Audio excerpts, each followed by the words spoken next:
Talk to me about, because just reading a little bit of your bio and the answers you gave us, talk to me about the hybrid situation that you've been able to create where you have your own practice, but then you kind of, work a little bit with your former employer. I've never heard that before. I think for a lot of people starting their own practice, that sounds like a great, perfect situation too. You can build up your practice, but a lot of employers don't let you do that when you tell them you're leaving their practice. I think it takes courage to ask for what you want, right? I think, some people are like, well, they'll say no.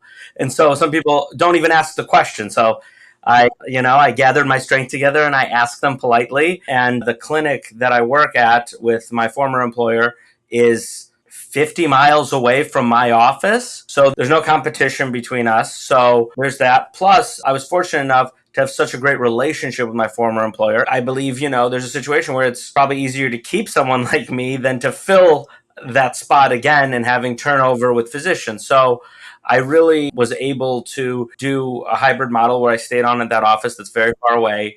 I'm there 2 days a week, and I'm at my practice 3 days a week. Because when you open the doors, you might not be needed 5 days of the week, right? And, coming in for 7 patients, I would do it, but if every day, 5 days a week, I'm coming in for 7 patients, it becomes a little daunting. I think, my advice to anybody thinking about doing it is have the courage to ask the question. The worst thing you can say is no, and then you're left with a decision to make.